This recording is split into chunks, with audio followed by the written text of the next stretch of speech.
Hey there, sorry about that. I had my microphone off for a second, but I am happy that you're here. And I know the market's red as can be. It's been red for a while now. So I wanted to just come on and discuss what's going on in markets. Yeah, it's bleeding. And our patrons in our Discord channel this morning were talking about how the market has just been continuing to fall. People are worried about SPACs, whether or not it's all the SPACs going down, and people are just more investigations in the SPACs. And as usual, people are panicking because no one knows what's going on with the market. Things seem to be getting better, but the market's going down. And as you know, our stock market is not a representation of our actual economy. They work together, but they are not the same. So the economy is getting better, and that's actually part of the reason the stock market is going down. So I want to just walk through today some news that have come out this week with the Fed chair and the Treasury Secretary being held in front of Congress to testify on what's going on with the markets and what their plan is for monetary policy going forward. And we can discuss. Let me just make sure you can see my whole face because right now it looks like my hair's cut off. So that should be better. So yeah, there's just a whole lot going on in the market. Let me share my screen real quick so that we can look at some stuff. As you can see here, my portfolio has been dropping. It's about half of its value from February. Let's just zoom out a little bit. From February, what was that? 17th. So as you can see here, on the 17th, I was at $343,000. And I haven't done a portfolio update review in quite some time because there's just a whole lot going on in my personal life and those videos take forever. So I do share my portfolio updates and my buy and sells immediately with our patrons at patreon.bullacademy.org because they support the channel and keep it going. So if you want my updates on that and you want to discuss the stock market in real time every day and encourage one another, then join us over there and we share news and ideas getting early on new investments like IPOE, SBE, Switchback Energy, ChargePoint, CCIV, and so many others. So I would love to have you over there. There's about 100 of us now, but let's keep going with this. What's going on here? So this morning I woke up and everyone was talking about more blood in the markets. So I decided I should do a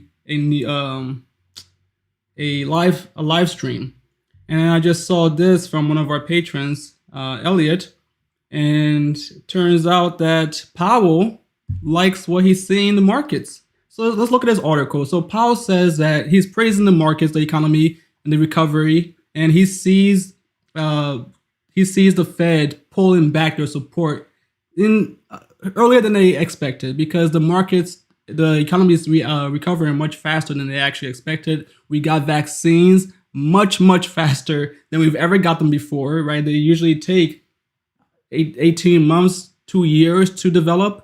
And even then you have to actually test them and then get them out. But we got them in, less than a whole year.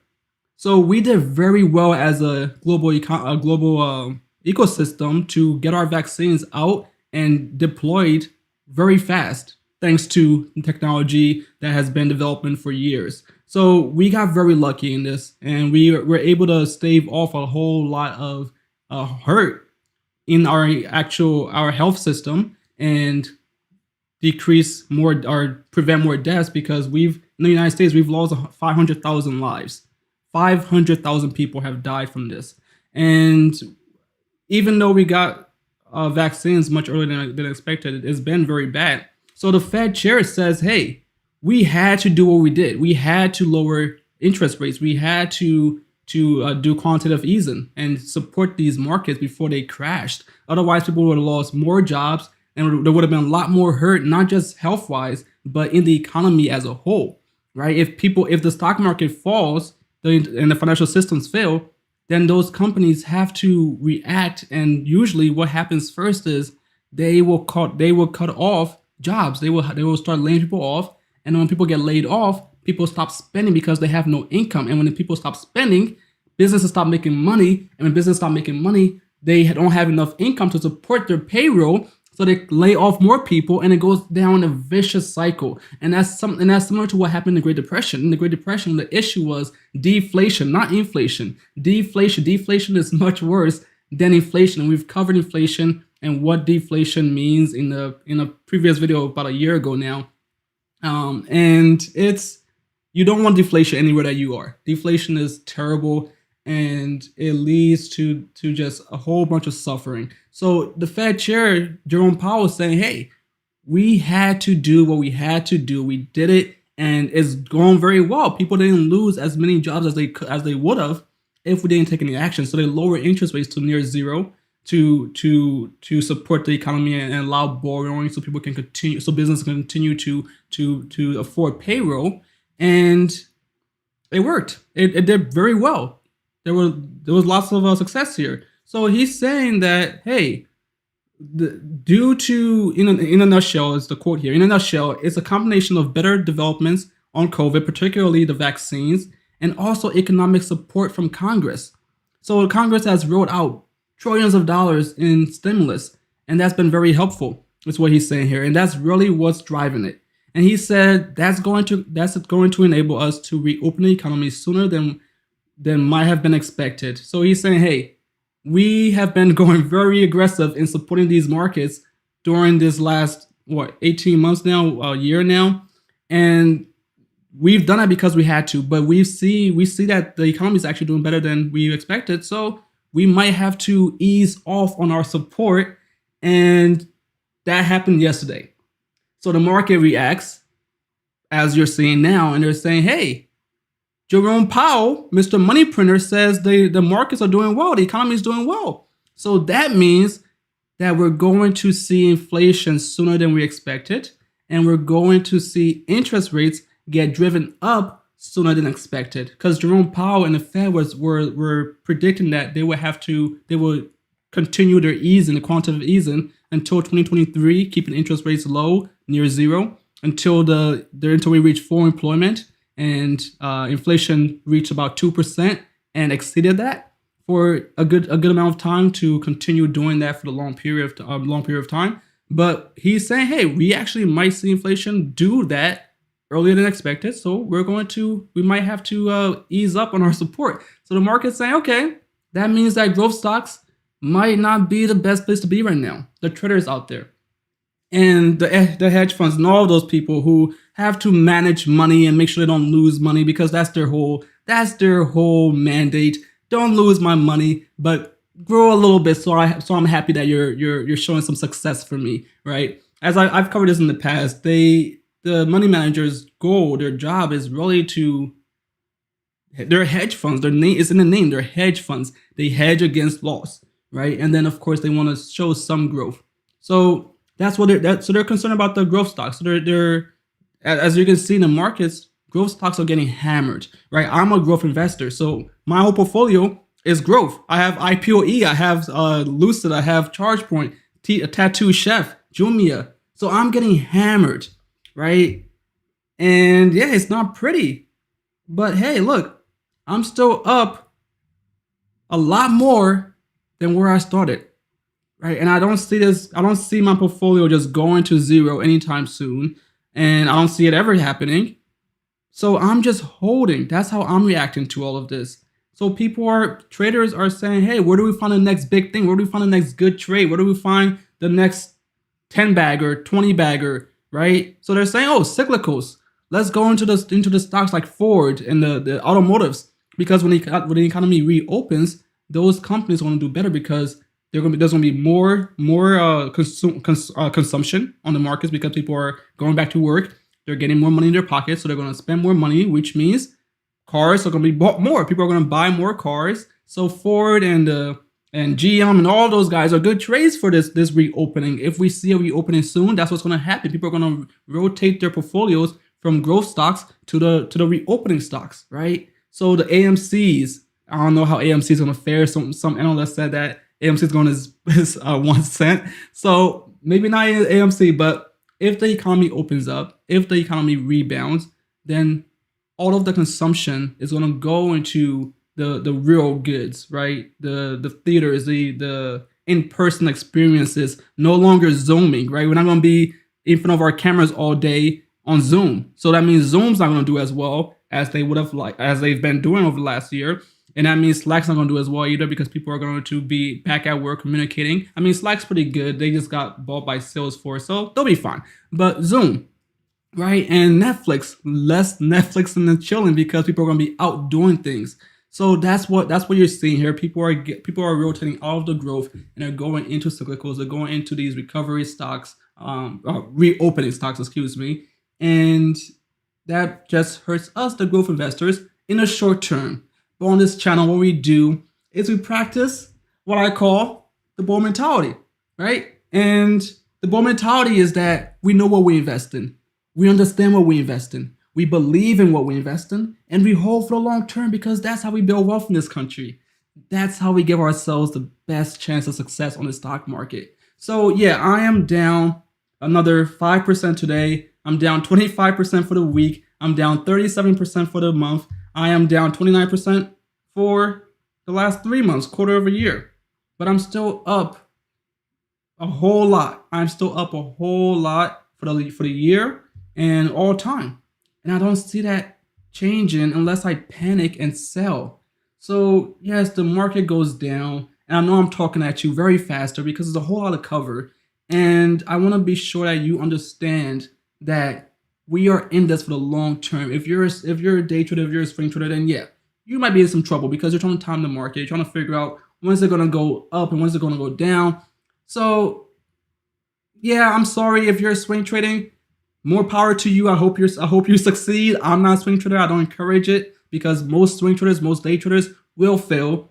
Of course, there's outliers out there, people who do very well, like the Zuckerbergs. If you want to start a startup, you're likely going to fail. Most businesses fail, right? Same thing. It's everywhere in our entire world. Most things fail, and then there's outliers, right? That's why if you're an investor, I really encourage you to just go long, just buy and hold.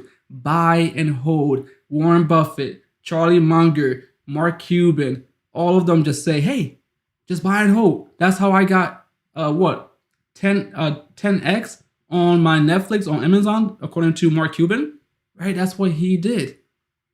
Even in the startup world, the Ubers of the world, when you see all these companies going public, they've been at it. Their investors have been at it for 10, 15 years in the background. You haven't seen them. Airbnb, the people who win in these IPOs are the ones who invested from day one, from 10 years ago, right? And I know personally because I work in startups, right? I have big news coming. I made my first private investment. Once it's official, I'll let you all know. But I've been in the startup world, and that's where I make my bread and butter, right? You have to be a bag holder. Everyone tries to make it seem like bag holding is bad, but it's not. That's how you build outsized wealth. So yeah, when you hear people saying bag holding is bad, well, ask them how they're doing today with their swing trading and their day trading. Ask them just how well they're doing, right? I'm down 5%, but they might be down 10% or 20%, right? Or down infinitely because they try to time the market. So yeah, when you look at these IPOs, you want to see that the actual winners are the day one investors, the employees who have been there for a long time, got their stock options, have been holding it because they had no other option. They had to be a bag holder, right? How do you think Mark Zuckerberg became a billionaire? How do you think Amazon, Jeff Bezos, Bill Gates, they all were bag holders. They were all bag holders. And they held one bag. They held Amazon, they held Microsoft, they held Apple, right? Steve Jobs. That's how they got where they are. They bag held. And one day it paid off. So I have 7 bags that I'm holding, and I'm happy about that. I'm doing quite well. Despite these red days, despite being down half of my portfolio since February 17th. I could have sold it all and taken that money and just said, okay, I made my $300,000. I can run now. I started with $7,000. I came to $343,000 in a year or a year and a half. I've done pretty well. I can call it quits, but no. This is a long-term game. I'm only 27. I got a long way to go. Jeff Bezos didn't start Amazon until he was 30 years old. Now he's what, 50 some? And he's the richest man in the world. Of course, I'm not saying I'm going to be Jeff Bezos, but what I'm saying, the point is that it's a long-term game. If you get in and you try to get out quickly, you're going to miss out this huge opportunity cost. If you don't know what opportunity cost is, you have to go watch my video on opportunity cost because it's important. You have to understand opportunity cost. So yeah, you could cut and run and be happy with your gains that you got from swing trading and your GameStop and your AMCs. And if you wanted that, I have friends who made lots and lots of money on all of that, and I'm happy for them. But that's not how I play my game, right? So I am happy with where we are. And if I actually bought more IPOE this morning. I bought what, 50 more shares of IPOE, and I shared with my patrons. So yeah, my average cost is way above this. I bought in IPOE pretty late because I was so bullish on it. So I've been buying in on this downturn. I've been happy to keep buying, and I've bought at least like 300 now in the last few weeks. So I'm happy with this. Same thing with Tattoo Chef. I bought more. So I previously made a bad call and I took Tattoo Chef out of my growth portfolio, but that was dumb on my part. So I reassessed and I put them in my growth portfolio. I put them back. I still have them in my passive portfolio. I have like 100 shares over there. So I'm building back up my Tattoo Chef position because I believe in this company long term. I just didn't see. I miscalculated their growth rate and I was completely wrong. They're doing very well and they're growing a lot faster than I expected. So I've been buying. I've been buying Tattoo Chef, and I'll buy more as this market. When I get paid, I'm gonna keep buying Tattoo Chef as this keeps going down. Right? When you're down 5% in a day, that means you have a 5% discount. Right? You go to the mall and they say, hey, come in. We have a flash sale, 5% off on everything, 20% off on everything. Do you run from that? No, you run towards it. Sale. You see them all running? You run towards that and you buy. You buy what you're still convicted in. You still like Nikes? You still like those Express Slim Fits? Buy that, right? They still fit on you. They don't go anywhere unless you work out and get swole. So yeah, I'm gonna keep buying. That's what you should be doing. Jumia, Cloudflare, Net. I am still happy where I am. So let me just take a quick break and we can look at some more data because there is more that we have to talk about. I went a little rant for a second, but let's read some live chats. So Tom says I can hold these bags easily. Let me yeah. if you have comments, join the live chat below. And Eric says, hi Lincoln, will this show be available? Yeah, of course. We will be available. Once this is over, I'm going to have it published and it'll be out there for you to watch. Oh, my battery's exhausted. So let me fix that real quick. Not sure what happened there.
Can you hear me now?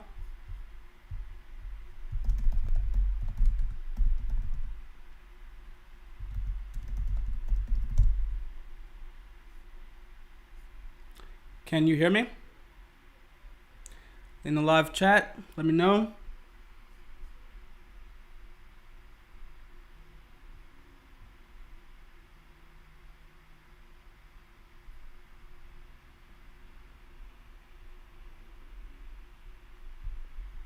Okay, I think we're back. So sorry about that. Like I was saying that I am in a whole new office and I'm still getting set up. I have some other big news and I will share that all of you. So I apologize for that hiccup just now, but let's get back to it. Yeah. So disoriented for a second. Okay. So we are here back in the article. Let's keep reading. Let me get two more live chats and then we can continue with more of this data. From this article on Jerome Powell's and Yellen, Treasury Secretary Yellen, who were just in Congress yesterday. So let me just read a little bit more. Let's see. Daryl says you killed these SPAC plays. Yes, I try to be very selective in my portfolio choosing. And I only want to pick companies that fit my portfolio, my investment criteria. And a lot of that is around vertical integration and making sure that these companies can go for the long term and not just the next hype play, right? You're going to be on Twitter, you're going to be on Facebook, there's going to be all these people saying, oh yeah, there's this next big thing, there's this next GameStop play, AMC play. You should hop on that. That's 10x. Right, that's 100x. You're gonna see all over YouTube the next 100x penny stock. Do your best to avoid those. Just my personal opinion. Trying to get the next big thing every time, you're not gonna do very well on that. That's why people say that active investing or active trading doesn't work. Right? It doesn't work. You have to be very selective. Most companies are crap. Most of these SPACs are crap. Most S&P 500, they're all crap. You have to pick very selectively. You have to stick to your criteria. You have to have a criteria first and stick by it. Be very aggressive and be very strict in how you apply your criteria. Right? Figure out your criteria and stick by it. Let's actually look at mine real quick while we're here because it's important. I shared it with my patrons a couple months ago. I think it's in here. Let me find it real quick. So here's my criteria as of the first month of this year. So I said when I'm looking for companies, my criteria is simple. I want to hit at least two of these points: vertical integration or centralization. Is it a platform like JMIA or Amazon Web Services or SoFi's fintech infrastructure company? Is it a future tech like Tesla, right, with autonomous driving? Not just a car, but autonomous driving, right? That's future tech. Or plant-based foods, that's Tattoo Chef Inc. That's a huge market that is only now starting, right? And I'm vegan, so I know I'm very intimate with that. So I want to hit these points, at least two of these, right? And all my portfolios, all my companies hit these, right? Open Door. They have vertically integrated centralized services, just like IPOE SoFi, right? Jumia is a platform. They are also vertically integrated.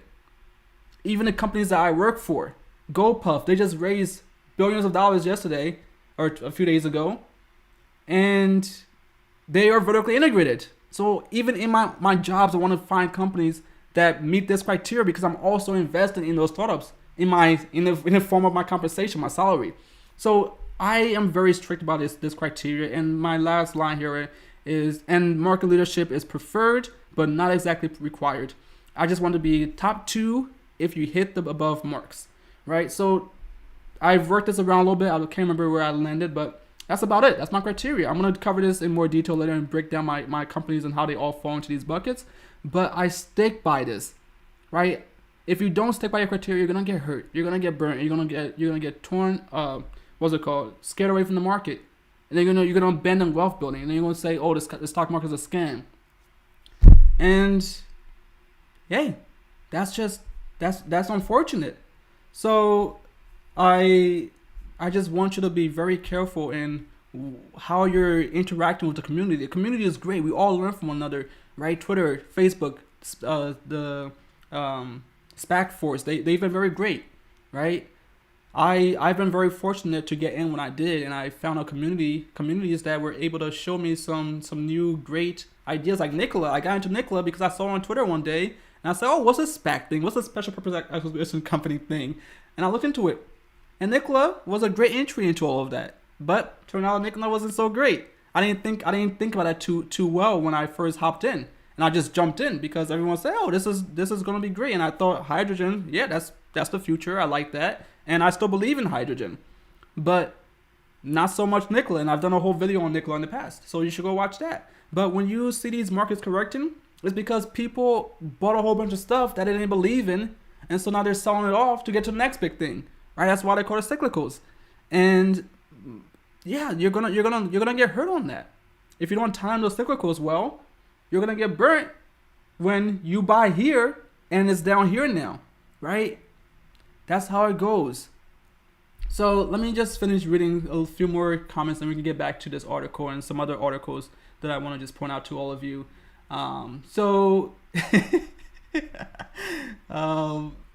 Fraud and Mild says SPACs are garbage. He's also the same guy who told me this morning that my portfolio is going to $100,000. And hey, you might be right, Fraud and Mild. But again, SPACs are not a bucket. They're not a company. They're an instrument.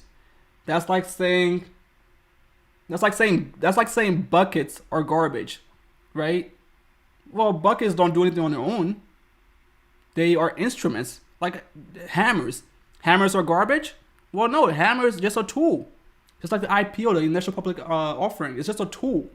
A SPAC is just a tool. It's not a company.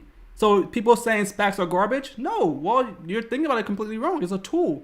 If you try to buy a whole bunch of SPACs, you might be burnt because you didn't realize that a SPAC is just a tool. You didn't actually analyze the actual companies that are going public through these tools, right? They're instruments. They're not a way to. They're not just a company on their own. They're an instrument to go public. That's all it is. So yeah, if you want to call SPACs garbage, then you must be referring to the tool, not the actual companies. Because I've done very well with Tattoo Chef and IPOE and CCIV. I got in at $10 per share, and I don't want to get too much into this because this is not the topic, but I've covered previously why SPACs are better than IPOs for retail investors. They help us, the retail investors. The IPOs are for the hedge funds, the institutional investors, the investment bankers. They make all the money on IPOs. And then we come in and buy Snowflake at $300 after they listed at what, 100 or 45? Same thing with Airbnb at 2x, right? Or 3x. You like that better than getting in at $10 per share and then participating in the growth and the appreciation of the value of that asset, right? When CCIV went up 6x in 6 weeks, who won from that? We did, the retail investors. We got in at $10, went up to 60, 65. The hedge funds were chasing, the institutional investors were chasing, and we won. We won from that, and it's still up over 100% from where it started. Is that garbage? You don't like 125% growth? Appreciation? That's free money. You doubled your money faster than most people do in 5 years. And you call that garbage? It's about when you get in and what you're getting into. So yeah, it might be garbage for you if you bought at $65 per share. That's on you. Take responsibility for that. Don't just buy dogma and throw around the next popular thing. So it looks like we're recovering a bit here in the markets. I'm only down less than 1% now. That's great. Let me read a few more comments. John says Lincoln's the GOAT. I appreciate that, John. And let's see. Tom says, James says, what about ChargePoint? Yes, I still love ChargePoint. And Tom Stewart says, Yeah, if you saw your favorite clothes at 50% discount, you wouldn't assume it was 50% less quality. And that is correct. That is completely correct. Thank you, Tom. Tom is one of our patrons, one of our longest standing patrons. So appreciate you, Tom. And now we're into the sound. So let's get back to the market and let's look at some S&P 500.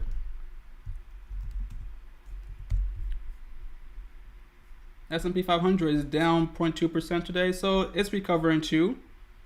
And let's look at the Dow. Let's see more. The Dow Jones also down. NASDAQ, Russell, everything's down today besides the VIX. The volatility index is up, of course. People are panicking. People are selling off. If you buy high and you sell low, you're going against the entire principle of investing. You're supposed to buy low, hold, be a bag holder, never sell. But if you want to sell, don't sell low, sell high.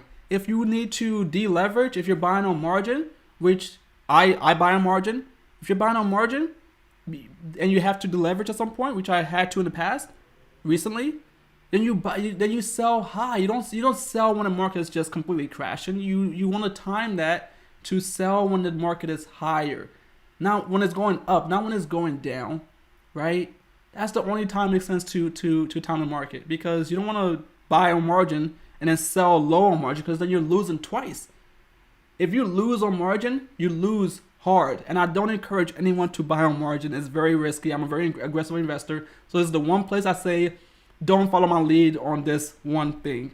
Unless you really know what margin is and you understand the risk and the rewards, there's great risk to invest in a margin. But there's also far greater upside if you do it right. But again, do not do margin if you don't fully understand it. It's very risky.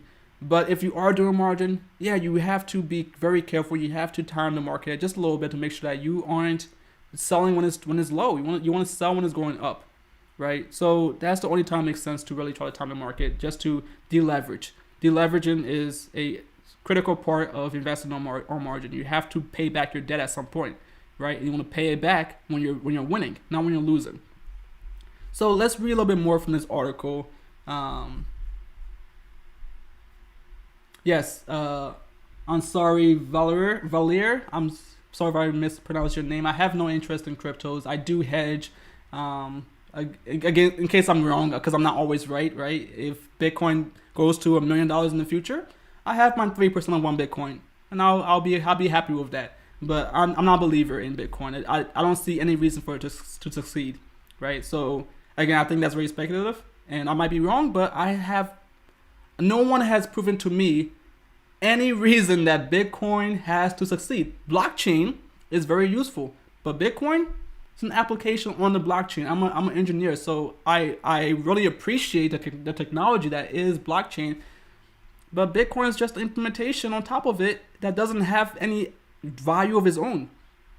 So yeah, let's read some articles before I go on a rant.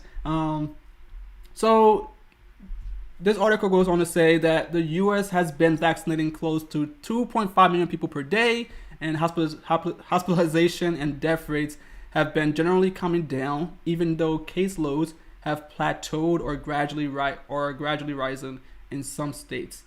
So we're doing better in vaccination. We're actually getting our act together, because we've been way behind the rest of the world in vaccinating our people per capita, right? So that's good. These are all good things, but the market is afraid of interest rates rising, because when interest rates rise, it costs more to borrow. And when it costs more to borrow, your return on investment is lower, because you borrow money to invest it to grow, right? That's what these growth companies do. That's why I'm a growth investor. That's why I do too, right? So I borrow money to grow my business, and if it costs me more money to grow that business, I'm gonna get less return on my investment. So that's why everyone's afraid of all these great things that are happening in our actual society, right? People not dying is good. People not losing their jobs is very good, right? People not going to the hospital and losing limbs because the COVID disease took their leg, that's very good. But the market is afraid of what happens next because of that. And due to the fact that we've been at very low interest rates, we're going to have to eventually take our foot off the gas and say, hey, no more easy borrowing, no more free money. It's going to cost you now to borrow, right? Where on margin, you can get margin for 2.5%, right? So if inflation's at 2% and margin costs 2.5%, then it only really costs you 0.5% to borrow on margin or borrow some other loan. Same with mortgages, same with car loans. So it's very cheap to borrow today. But once that changes, then it's going to cost a lot more money, right? And the big guys out there, the hedge funds are saying, hey, if we're going to get less returns on our growth investments, we don't want to be in those. We want to be in the cyclicals. We want to be in the reopening plays, because growth investments are going to return their growth, their future earnings are going to be worth less, because it's going to be higher inflation and higher cost of borrowing, right? But as a long-term investor, like what's his name, Peter Lynch said, I never timed interest rates. This guy Peter Lynch achieved 29% annualized returns at Fidelity.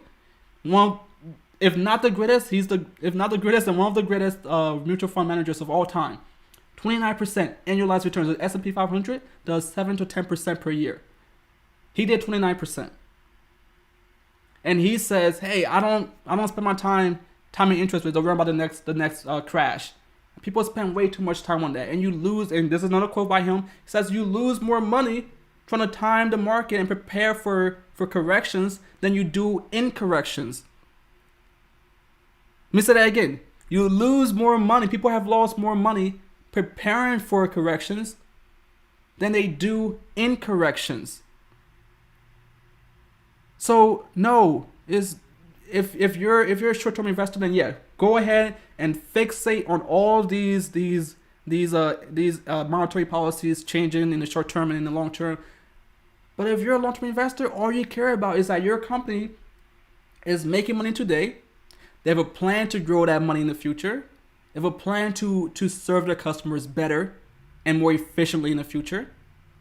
And they will continue to grow for the next 5, 10, 20 years, right? So Tattoo Chef, the brand, is only a few years old, right?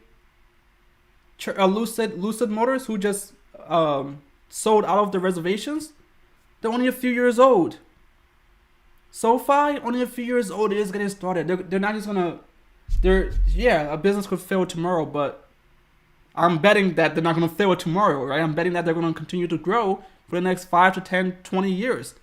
That's all I care about. I'm not looking to figure out what the interest rate is today by some 50 basis points and decide if I'm going to sell all of my positions in this growth stock to go into this dead company Ford that has been going along for the last 50 years.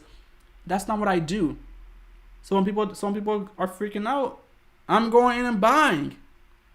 I'm buying. I am buying. I'm a net buyer of assets, right? This last few weeks, I just bought a whole bunch of stuff that I haven't revealed yet.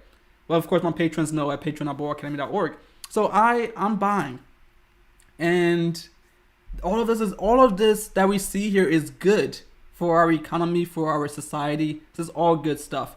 So the article goes on to say that Congress has approved more than $4 trillion in stimulus over the past year and is looking at possibly another $3 trillion in future spending. So this $3 trillion that might come in this year, maybe September of this year, is what is going to cost Biden to implement his infrastructure policy, which is going to be a defining policy of his action of his administration, his first presidency. If he gets a second one, we can talk about that later.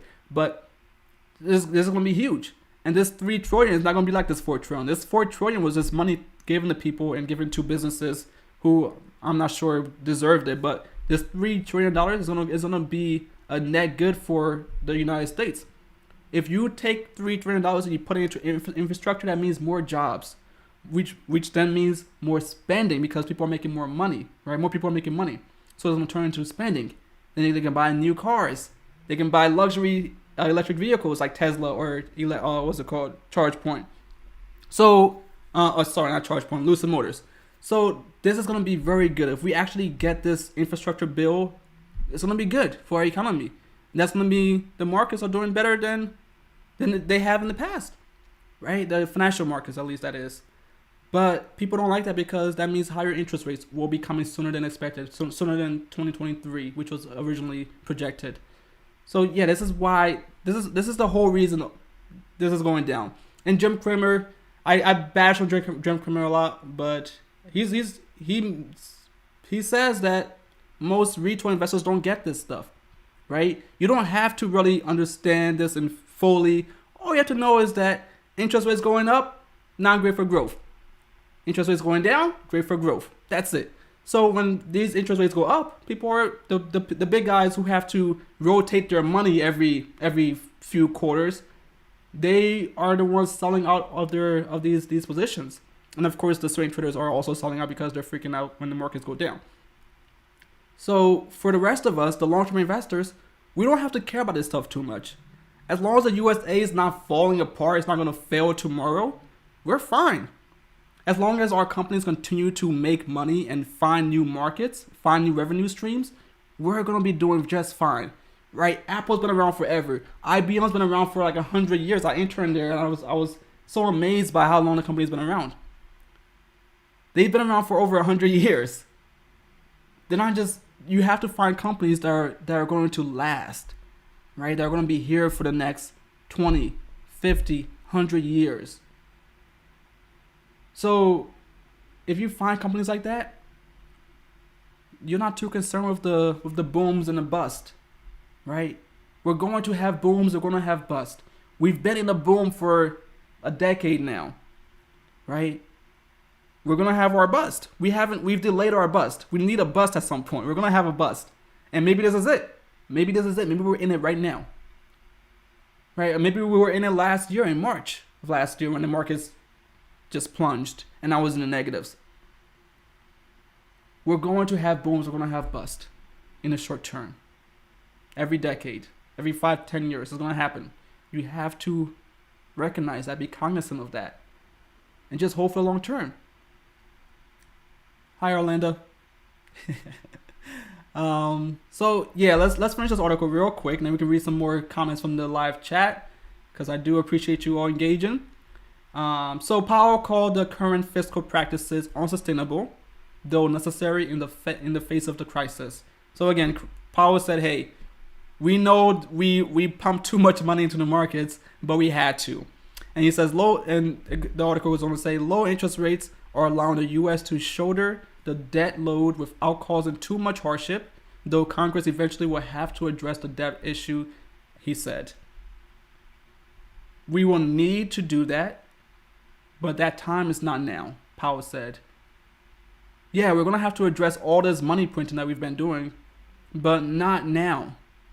In times of normalcy, when the market's doing well, then we want to balance our interest rates and our inflation.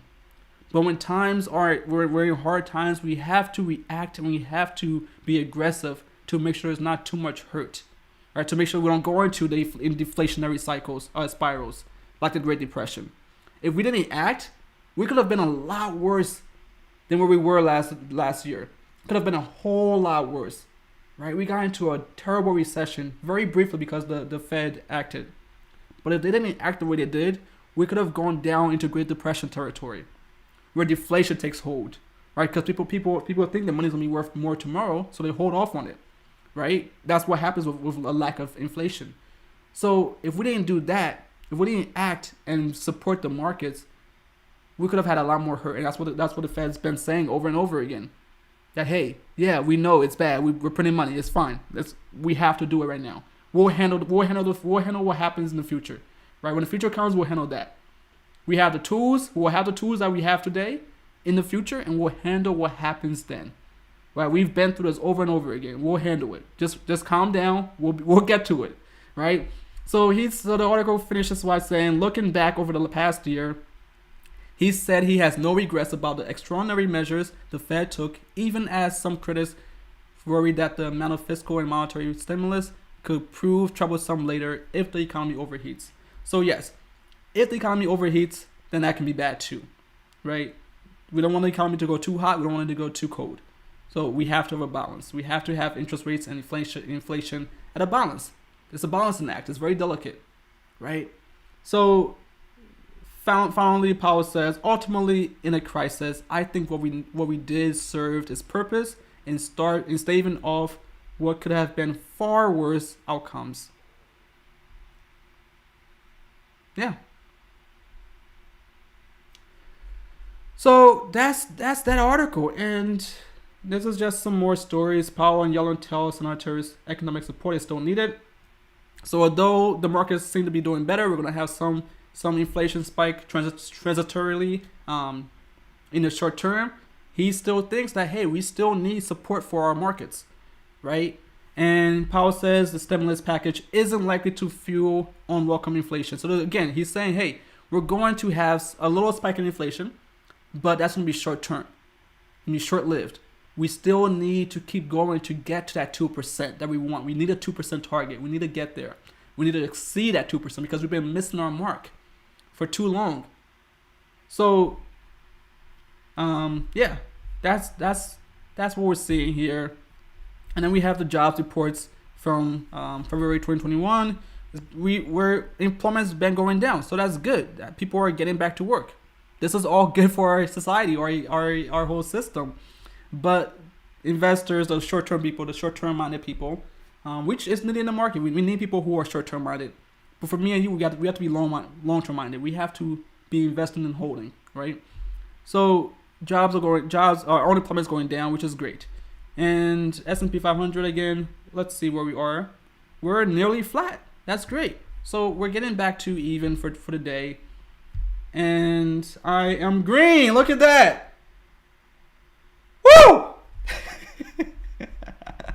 I'm kidding. I kind of want the market to keep going down for a few more weeks so that I can pour more money into it, because I haven't had enough money to buy and take advantage of all of this. So I get happy when I see red, as long as I have money, because yeah, I'm down from this $343,000 since February 17th. But hey, I'll get back there within the next year, 5, 20 years. I'll be fine. I'll get far beyond that if I keep holding. So I'm not too concerned about the short term. And like I said, I have a 24% discount. That's what matters to me. So let me read some comments real quick. Let's see. What do we have here? So it says here, okay, Asari Valier says CCIV will make you very happy in the future. Buy the discount happily. That's right. CCIV just sold out the reservations for their very expensive $170,000 car, lucidmotors.com. They just sold out of, and it costs $7,500 to reserve this vehicle. It's not cheap to reserve it. So people are just throwing money at this company, and now they have a wait list for that same model. So they're doing pretty darn well. All they have to do now is actually deliver cars. They have to produce cars and deliver it. So if they can do that, then that's great. So let's see, what else do we have here?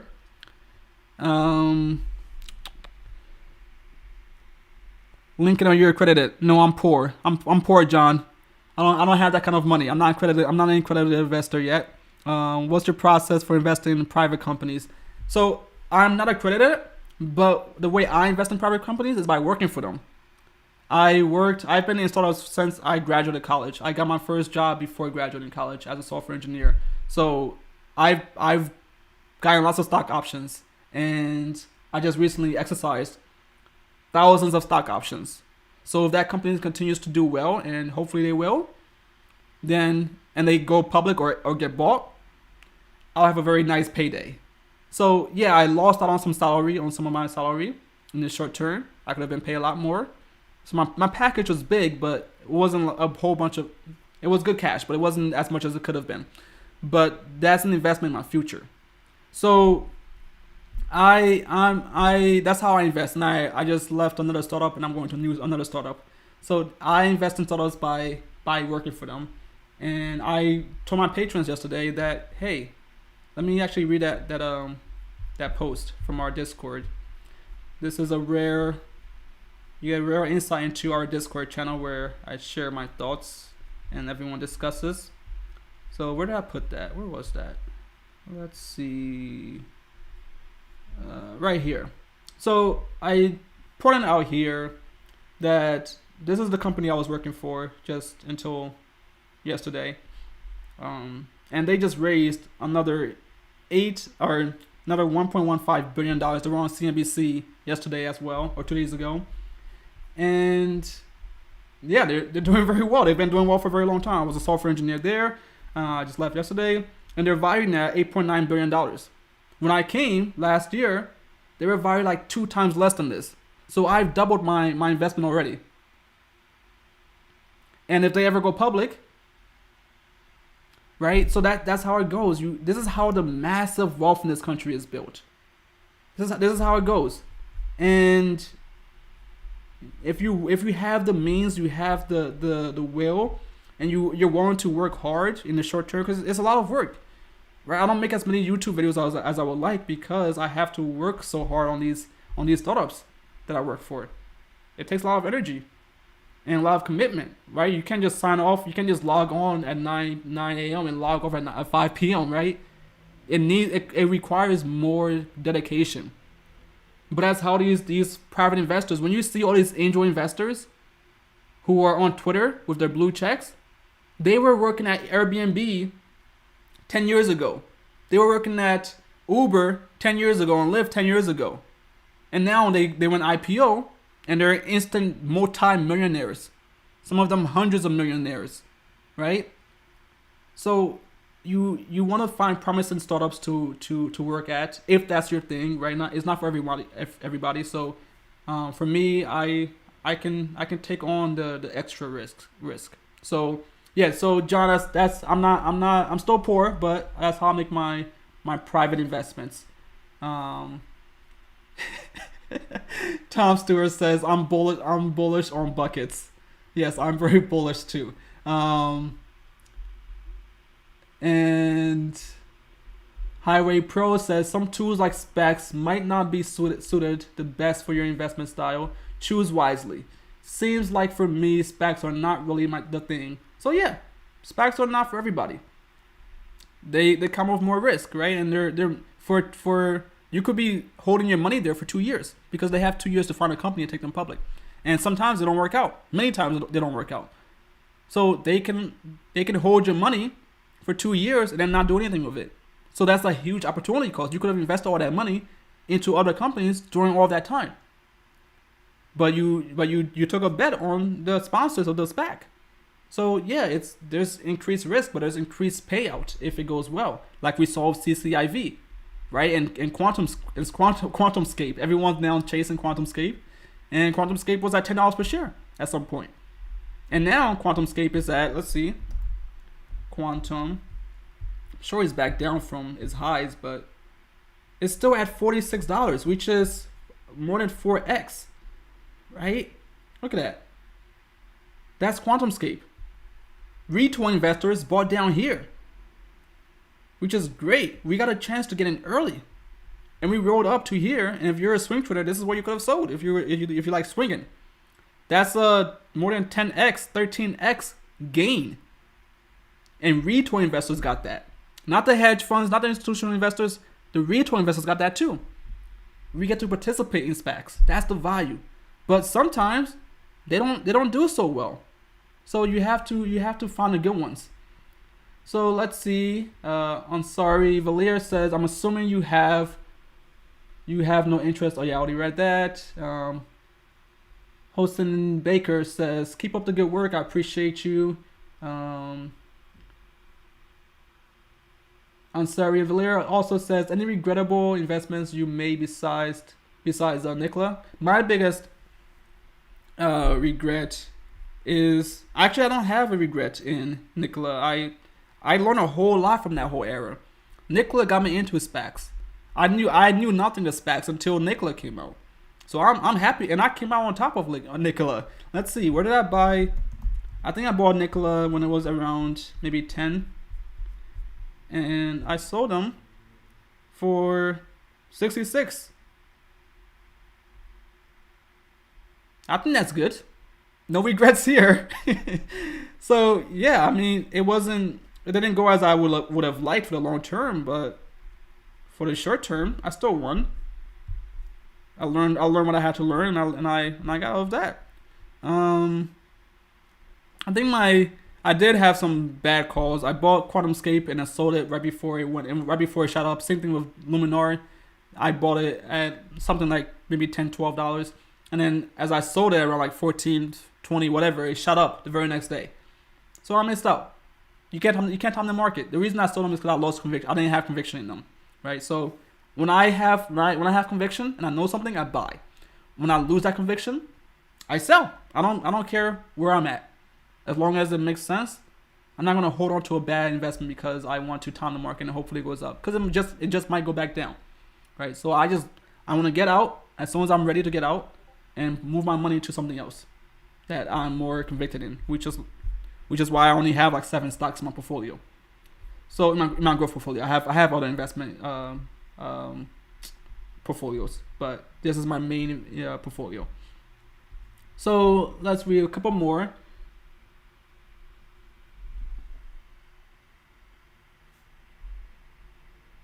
Sorry also says, why did you decide to hold through this dip instead of moving to some blue chip stocks, buying back in at the bottoms?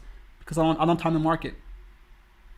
Like we saw over the last few weeks, you buy the dip, here's a dip, then it dips. You buy this dip, then it dips. You buy this dip, then it dips more, right? And you buy this dip, and then it dips more, right?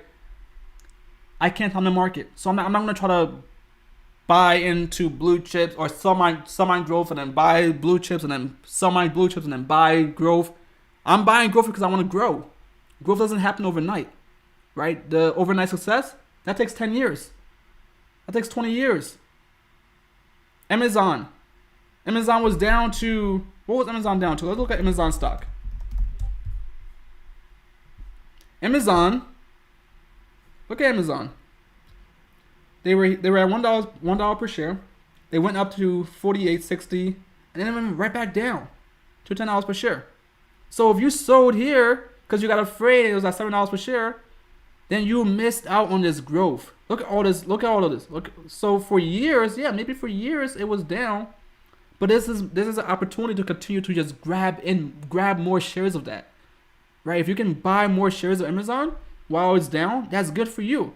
And then one day, it's at $3,000 per share, and you're a billionaire, or you're a millionaire, or whatever, right? So no, I'm not gonna try to time the market. I buy. The reason I only have a few shares because a few companies because I don't have any other companies that I think are better. I only sell, just like Warren Buffett says, if you're gonna try to time the market and you buy at 10 and then sell at what, 20? You sell at 20 within three months because you went up so much, you gained 20%. Well, you sell at 20, you're gonna lose out 20% on income taxes, or even 30% depending on your tax bracket. So you're losing out even though you think you're winning, right? And then where you gonna put that money? Did you find a better investment? No, I don't have a better investment than IPOE, ChargePoint, Open Door, right? Jumia, Net. These are my best investments. Where am I gonna put that money? If I sell now, where am I gonna put that money? I don't know. I don't have anything in mind. That's why I concentrate on these companies, because these are my highest conviction plays. So yeah, that's why I don't try to time the market. I'm not gonna try to just swing into the next big thing, right? Look at this. This is my strategy. I stick by it. So yeah, in the short term, it looks a little bad, or very bad. But in the long term, I like it. I'm still fine with it. So good question, but it's always I come on YouTube and I say the same thing over and over again, and everyone watches. So thank you for watching, but I have the same statement every single time. People watch YouTubers, and they say the same thing every single day. They either say next 10x, next 100x opportunity, and you believe them, even though you shouldn't believe them, because most companies are not going to 10x or 20x or 100x, because most companies are crap. So if you're scrolling through YouTube and you see every day there's a new 10x opportunity, 100x opportunity, and you bite every single time, you're going to get burned very hard. But then there's other YouTubers who say, hey, the market's down, just buy and hold. And you still watch them because you want to be reassured. So I thank you for coming and watching this channel, but I'm going to say the same thing every single time. If you ask me why I'm not swinging, why I'm not rotating to blue chips, because I'm not trying to time the market. I'm just going to buy my best investments and hold them. Buy and hold, the bull mentality, right? I even made a sweatshirt, right? Bull mentality. I even made a sweatshirt. And I own this domain. Go to bullmentality.com. Or bull mindset. I mean it. I'm not just trying to push things onto you that I don't mean. I mean what I say. Buy and hold. Just buy and hold. That's it. That's all it is. So, yeah, that's. I'm sorry. Thank you for the question, but that's it. I don't know the bottoms. I can't time the bottoms, right? Why not buy back at the bottom? Because I don't know the bottoms, right? I have no idea what the bottom is. It could have been here, or it could be here, or here, right? So yeah, I don't know. I don't have a crystal ball. I have no crystal ball. I'm just knowing that in because I have to be very clear. So let's see. MJGC says you should check out RTP, a SPAC that fits your investment philosophy from my point of view. And I have just opened a position today. I'll check them out. RTP. Let's see what RTP is. I'm very skeptical of most investments, so I wonder who they're taking public. But I'll check them out later. They're at $10 per share still, so it might be a good investment. So I'll check them out later. Thank you, MJ. And Mohsen says, what SPACs do you recommend at the moment? The SPACs that I'm holding, and other SPACs that are in our SPAC Watch in our Patreon community. If you want to join us over at patreon.bullish.org, we share new SPACs and we discuss them and share ideas. Like I said, patreon.bullish.org, and lots of nice community discussions here. So that's where we discuss those things, and that's the perk of being a patron supporting the channel financially. So come join us. Let's see. Love the live streams. Thanks. Wear of hats. And why only 27 watchers? I don't know. JD, so much value. Thank you, JD. I appreciate it. Hopefully one day we will get to 28 watchers. But I appreciate you all for being here. It means a lot to me. You got Investor Wayne says, you got any Tesla shares? And I do. I bought them at less than $200 per share before the split. So they've been very well for me, but they're in my future growth stocks, but future tech stocks, which is a passive portfolio that I just put a recurring investments in. So I don't really think about it too much because I don't see Tesla get into what $3 trillion, $4 trillion. I don't know what Kathy is doing over there, but she's very respectable. I like her a lot, but I don't see Tesla getting that. Apple's at 2 trillion. Apple is the most capitalist company that's ever been, and they could barely crack $1 trillion for how many years now? 50 or so, whatever it's been. I don't know why Tesla has to get to that much money, but hey, I might be wrong. They might 5x in the next 5 years. They might 10x to $6 trillion in the next 10 years. I don't see any reason that has to happen, right? You can't just keep making money because you say you're gonna make money. I don't know why, but hey, if it happens, I'm happy for everyone who's actively investing in Tesla. But I'm just gonna hold it long term because I want to hold this company. I like Tesla a lot. I want to keep holding them, but it's not a growth portfolio stock for me anymore. at $200 per share before split. That was great, right? In 2019, when everyone was afraid, when you see people trashing companies or trashing the market, that's when you want to look deeply and see what's going on. You want to say, why are they trashing Tesla in 2019 and it's going down? And then buy that if it makes sense to you, because that's the best opportunity. Not when it's going up to $2,000 per share and it just keeps rising up, right? You want to buy when it's still low, and then continue to buy, average in up and down. Don't hype. Don't buy at the top of the hype, because then you're gonna get burnt when things correct and get back to reality. So yeah, I bought Tesla 200, less than 200, and I'm very happy about that. It's been very good for me. And same thing with Upwork. Upwork was down. Let's look at Upwork real quick, because that was in 2019 when I first started investing actively. That's when one of my best plays. I bought it around here, right? Around here, when they were like $11, $8, $7 per share, because people were afraid of their reorganization. Right, look at this. I bought it when it was falling, and then everyone started running back in here. This is when they ran back. So I went in and I looked at Upwork, and I said, what's going on? I like Upwork. They've been very useful for me in my businesses, right? They're very useful. They still work. What's going on? Oh, there's a reorganization. They changed up their corporate structure a little bit. Everyone's afraid because they're making less sales in the short term because of that. I've been through reorganizations, right? So I know how that stuff works. You make less money in the interim between when you reorg and when you actually get your business back up and running in good order. So I bought Upwork when it was way down. Let's see, when did I buy that? Yeah, $11, and I kept buying as it went up and down. So that's when you want to buy. You want to buy as these things go down. $9 per share. And that's how you win. You buy when people are afraid. When everyone's running away from the sale, you say, hey, I like what I see still. It still makes sense. It still fits. So buy it. So that's that. Okay, let me read a few more. I think this stream's going way too long now, but let me just read a few more comments in the live stream. Then we can close out this stream. Let's see. So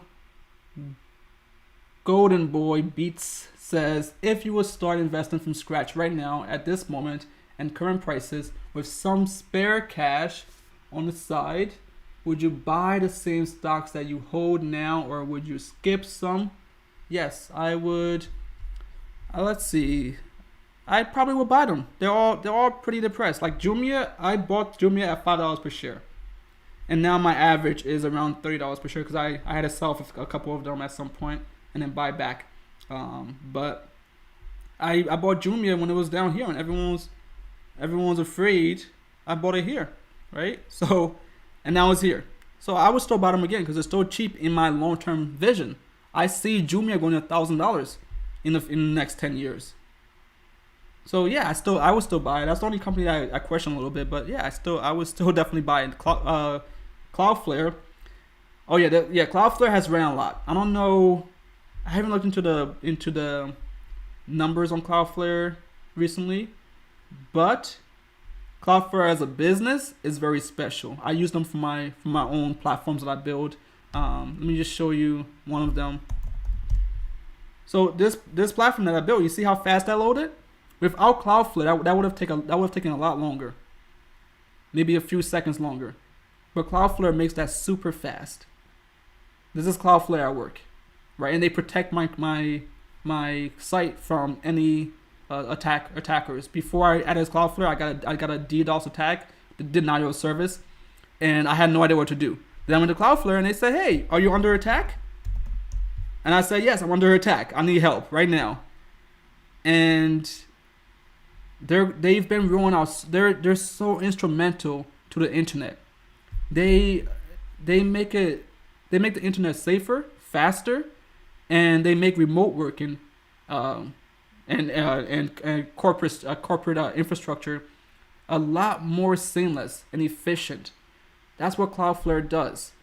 So that's why you see all these companies here using it. Shopify, which I'm very sad that I missed out on. I bought Tesla at the same time that Shopify was at $200 per share, and I didn't realize that Shopify was on the public markets, and I missed out on Shopify, and I'm so sad about that every day. But they use Cloudflare. DoorDash uses Cloudflare, right? So yeah, they might have ran a bit since I bought them around here. I bought them for $15 per share. So yeah, they're way up now, right? 300%. But I think I would still buy them, Golden Boy, because I think there's a whole lot of room left to grow for them.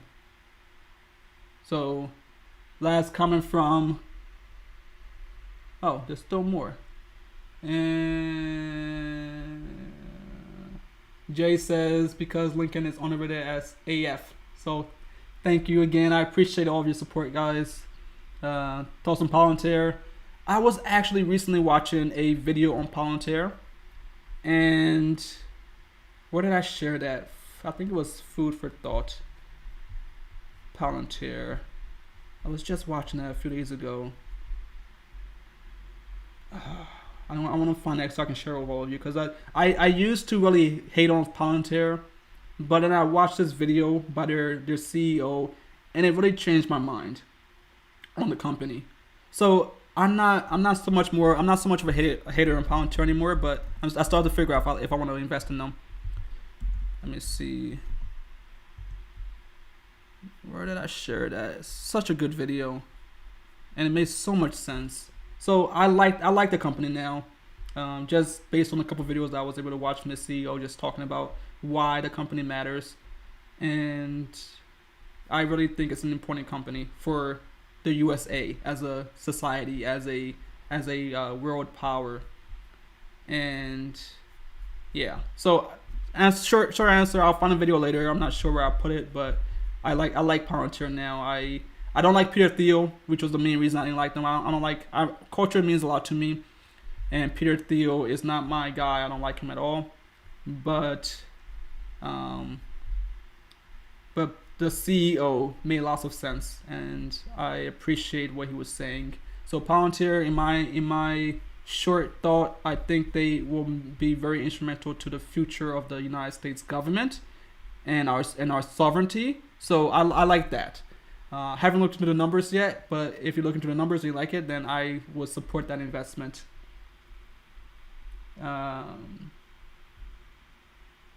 Okay, let's see. I know it's fun to hang out, but I don't want to just continue. So because I don't want to just run too long, because when people come to watch this, then they'll just be waiting for more value, and there's gonna be no more value, and they're gonna say, "What's going on, Lincoln?" So I do want to cut this at some point soon, but let me just get to a few more comments. You guys keep commenting, so I appreciate that. Let me answer a few more. Our CCIV warrants are good buy. I don't buy warrants. They're very valuable if you do get them at a good price, and they fluctuate a lot more. So when the stock goes up by 10%, the warrants might go up by 50%. So yeah, if you want that increased upside but at higher risk, then yeah, go for it. I have a video on warrants. The top video on, if you go to Google and you look up warrants. Let me see. I'm gonna do something very risky here, but last time I checked, we were the top video on warrants. So let's see if that's still true. Let me close my fingers and scroll down. Oh, look at that. Still the top video on warrants. What are stock warrants? If you don't know what warrants are, then go watch that. This is from August 1st of last year, when I had like 100 subscribers. So go watch that video, one of my best videos thus far, and look up and see what's going on and see how the warrants work. And I also have a video on dangers SPAC warrants right here. So there's also, once you watch that first video on warrants, then look into the dangers of SPAC warrants, because there are things that are specific to SPACs and their warrants. So you want to watch that. So yeah, I'm very proud of these warrant videos. But I'm not buying CCIV warrants. I just focus on my. I'm a very simple person. I'm very lazy. I want to just get it done. I just want to buy my stocks and just have them. I don't want to deal with any expirations down the future. So unless it's a very good deal, then I'm just gonna buy my common warrants, my common stocks. I mean. And invest to win, of course. No problem. Let's see. I don't know how to read your name, but to the city. RTP Uber of the Sky. Oh, is this a flying car company? RTP stock. I don't like flying cars at all. SPAC. Let's see. What is RTP? Joby. Yes. Hey, it might work, right? But I am definitely afraid of flying, and I'm definitely afraid of things falling on my head from the sky, right? And we just had Boeing with like 3 crashes in the last 2 years, and we just had Boeing again, one of their planes. Of course, that wasn't fully their fault, but one of their planes were raining down parts on a neighborhood. Huge engine parts falling down from the sky. So, and cars break down all the time. And we had a helicopter last year crash land in Manhattan. Sure, these things might be more safe than helicopters, but I don't want more metal tubes flying over my head in the cities. Cities are already dangerous enough. So I invest in things that I want to see in our world. I don't want to see more of these things. So if they work out for you, if you believe in it and it works, hey, more power to you. I hope it works out for you, but I personally hope they fail. I hope this never happens.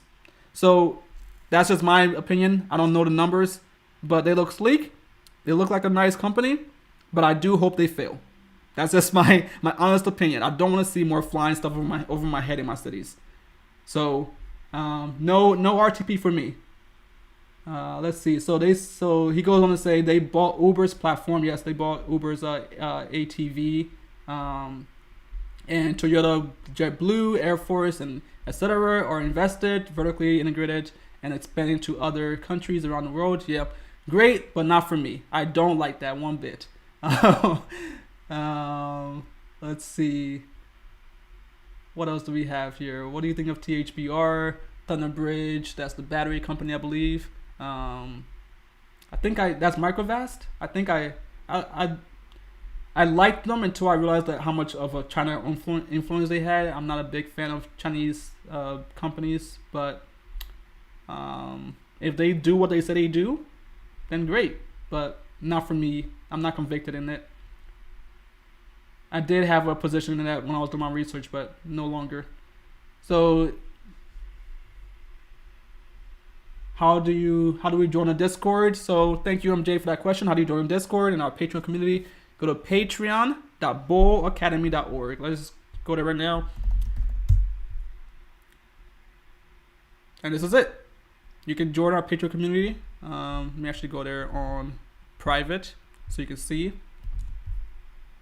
And these are the options.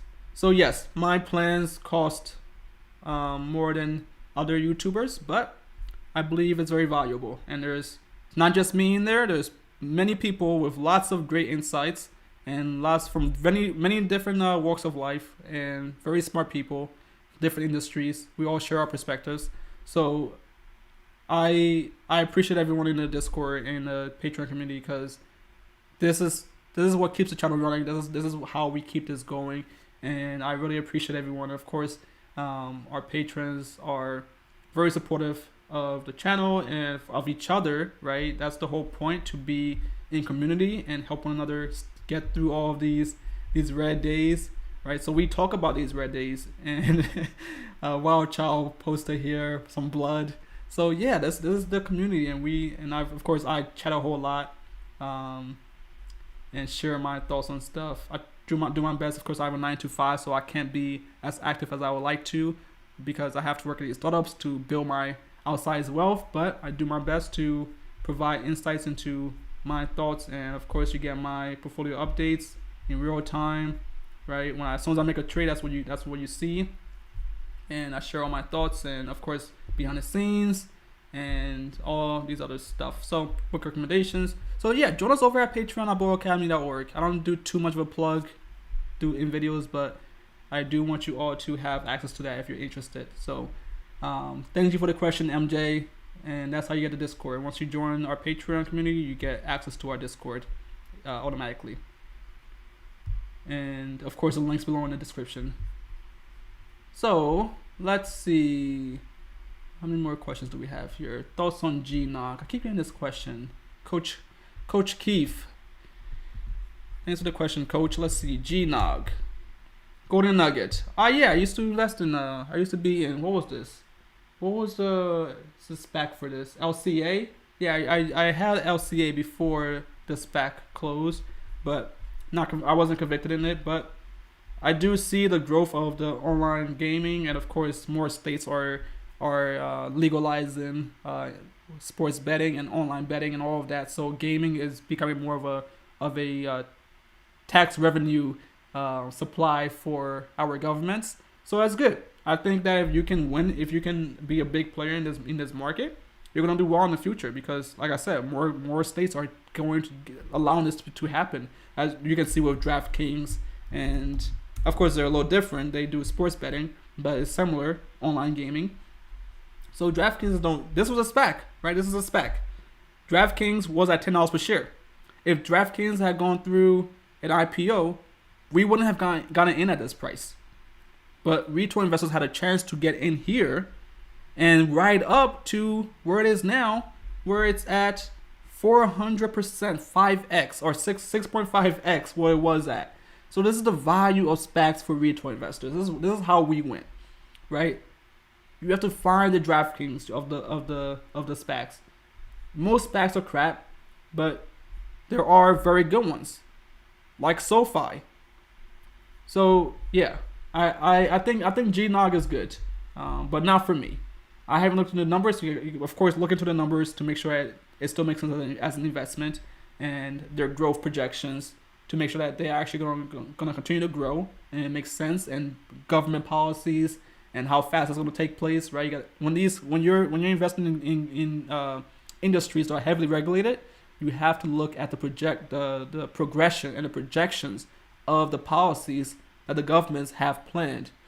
Because if the policies change, then the whole company can go down or it can go up, right? And that can happen overnight.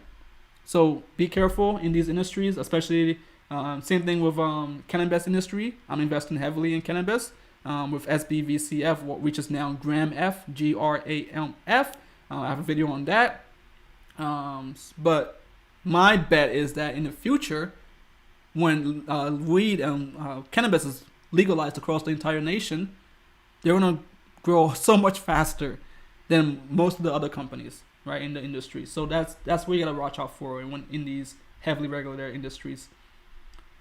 So To the City says, I work with Palantir employees. He says, probably the smartest people I've ever seen. Yeah, I bet they're smart. They're from Silicon Valley, right? And I've been there, as I'm a Silicon Valley engineer. So I bet they're smart, but engineers are a bit arrogant. And I do my best to be not arrogant, but that's the culture, right? So Peter Thiel, I don't like him because I think he's arrogant and very lopsided in his view of the world. So that's why I didn't like the company, because he was a representative of them. But yeah, I'm sure they're very smart. I won't take that away from them at all, because you have to be very smart to build a company like what they're building. So Palantir, yes, very smart people, very ambitious goals. I haven't looked into it enough to say whether or not it's a good investment, but I like what the CEO said about our society and our government and what needs to be done, and how Silicon Valley shuns our government. And it's not good. We need to support our government and keep the country running and keep it powerful. And that's what Palantir is trying to do, trying to support our government. So I appreciate that. Let's see, thoughts on FTAC. Okay, this is a Let's see what FTAC is. FTAC Olympus. These questions are very viable because then we get to share ideas with the rest of the viewers. So I appreciate these questions too. We can keep going for a little bit because I do appreciate all of these questions and the value that you all are adding to the video. So Payoneer, yes, Payoneer, another payment processor. Yeah, I mean it can be good. I haven't looked into it enough. I can't really say too much, but if the numbers make sense, payments, finances, fintech continues to grow, be a bigger industry as more people go online and e-commerce becomes more important in our society, especially as we've seen with the pandemic. And I think Payoneer does gaming. I think that is that their focus. Games? No, who is that? Who focuses on games? The gaming industry. Either Payoneer or some other payment processor. But yeah, I think payments are important, and if you can find a good company in that field, my big bet on payments and banking is SoFi. So that's my bias. I like SoFi. That's my banking and fintech play. SoFi all the way. But Payoneer, I think it can be good. Again, look at the numbers. Make sure it makes sense for you and the team, the leadership, because that's very important. Because you want to find people who actually know what they're doing and are committed to the cause. So yeah. And that question was from Sharif Amor. Thank you for that question. And Blow. I will answer more questions later, but we do have to end this stream pretty much now. So let me close out, but I appreciate all of you. I will get to more questions in the next stream. But thank you all for being here. I appreciate it. I hope that we've been able to, through all this time that we've been doing this, how long has this been going? We've been at this for how long now? For probably an hour now. I can't see it in my control panel, but oh yeah, hour and a half now. And we've gone from deep red this morning to now we're in the green. So I hope that some of you got some conviction back in your plays and you bought some more. Because that's what you gotta do when the market goes down. You want to find your high conviction investments and just buy more. It's free money. Right? In the short term, things go down, that's a discount for you. You get to buy more shares at a discount. Just like you get to buy more sneakers at a discount or more dresses, right? In the mall, when they say sale, flash sale. It's the same idea. Long term, think long term, right? Don't go buy a Tesla when the market's crashing. Buy Tesla stock or buy CCIV, right? If that's your high conviction play. When the market's booming and you have the money, then yeah, maybe you can go buy a Tesla. But it's not time to panic. Don't ever panic. Have a plan. Be prepared for these downturns to happen. And we have videos on how you can manage and prepare for these crashes, right? So we've discussed how the market stocks go down, right? Yeah, stocks go down. Let's talk about it. I lost $32,000 in 16 days on the stock market, right? And I lost $9,000 in one day. These are my earlier videos. We've been talking about this for a long time. The markets go down. And this is the Nikola video, so you go watch this. It's a fun video to film. Very intense, but and then I have a video on 28 ways to lose money. This is what you don't want to do. You don't want to just buy the hype and sell on the panic. So watch these videos and be prepared for these downturns. Another video on don't buy the hype or the FOMO, right? And an asymmetric. This is the must-watch video. Go watch that. And CCIV rumors. Yeah. So I've covered this so many times, and I want you all to know that I don't really have too much new to say. I will come and share my views and entertain you, but it's gonna be the same thing every time. Just buy and hold. Just buy and hold. Unless there's even in World War II. Right, we got through that. when the whole world is in crisis and at war, we're trying to deal with the Nazis, the stock market still survived, right? So the chances are very high, unless the magnetic fields in the Earth flip tomorrow and we all die and we get a comet coming down and killing us too.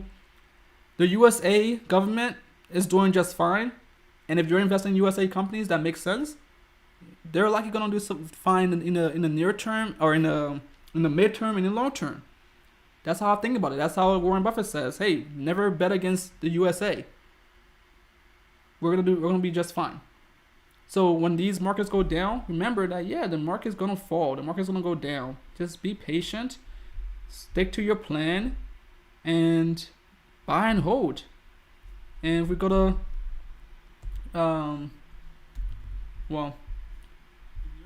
oops. So yeah, that's the whole point of this stream, and I hope it's been helpful. I hope it's helped you really think about how to react to these downturns. Let me just close out these tabs real quick and realize that we have the Fed chair, we have the Treasury Secretary saying that things are getting better, we have inflation that's going to come in the short term and rise higher than people expected, but it's going to be short term, right? We're gonna have a booming economy. That's great. Interest rates are going to rise at some point, but Peter Lynch says, hey, let's see. Peter Lynch quotes, just so we can end this. Interest rates. Where is that? Interest. He said it right here. I forget.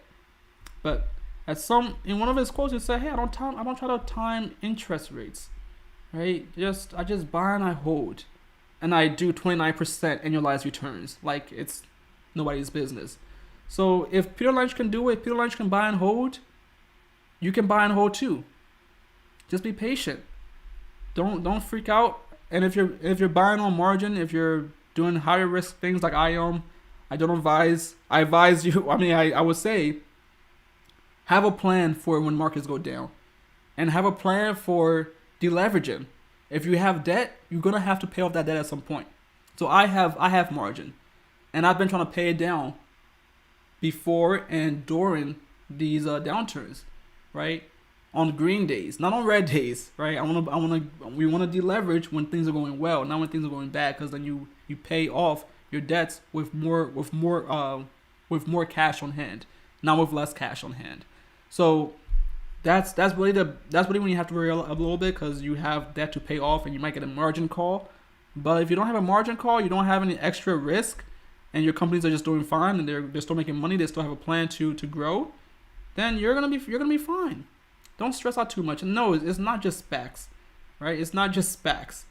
Let's just look at my portfolio, my watch list real quick, and we can see that it's not just SPACs. It's all these companies are down, right? It's the whole market. This morning this is all red, but now we're back up 0.25%. But before this was all red. So these are not SPACs, right? They were all down. So it's never just SPACs, unless I don't know what happens, unless there's this huge investigation. The SEC says that SPACs are going away. I don't see that happening, but yeah. So that's my point. I'm ranting now. I'm just babbling or whatever. So let me just close out. So thank you all for being here. I appreciate you all. Thank you for all of the live chats. Very useful, very valuable to the video, and I learned some new things, some new companies to look into. So thank you all for all of that. Coach Keith says, please do more skits. They're hilarious and they communicate your points with profound clarity. So if you haven't seen my skits, I've done I think 2 now. Go watch that. Let me just show you real quick before we close out. I did one just recently. Yes, this one. This one was on the IPO pop. If you haven't seen that, go watch that. And I did one on GameStop. Just a little bit of fun so that we can get the point across, but then we get into the actual video and discuss what we actually have to talk about. And this one talks about IPO pops versus SPACs and how IPO pops screw retail investors and SPACs help. So go watch that if you haven't already. But I'm going on and on. Let me stop. Thank you all for being here. If you want to support the channel, if you enjoyed the video, like, subscribe, and comment. I appreciate all your comments and all of your likes. And if you don't like the video, dislike it. I don't know. If that's your thing, dislike it. I have this one guy or two guys who come and dislike my video every single time. I don't know if they have an alert whenever I post a new video, they come and dislike it. Hey, that's fine. That's engagement. Engagement is engagement. So thank you all for doing that. Thank you all for commenting and all of that. So if you want to support the channel financially and help the channel keep going, then join us over at patreon.bullish.org. You'll get more access to me, get direct answers to your investing questions, get to join our Discord and discuss the stock market in real time every day of the market, and encourage one another to keep going, keep holding. It's hard. It's a mental game. Right? You gotta stay in there. So that's what we do. We share new ideas and we share new rumors and news so that we can all stay up to date and find new opportunities to invest. And it's very helpful. I've learned a whole lot. Some of my biggest investments came from our community. SBE, ChargePoint, IPOE, those were all shared there first. So I appreciate everyone in the community. It's not just me. We all have our perspectives to share. We all have different backgrounds, so it's very useful. So yeah, join us there. And of course, you have a chance of winning $200 every month just being a loyal and engaged patron. And that's it. So I'm Lincoln with bullacademy.org. Thank you again and have a great day.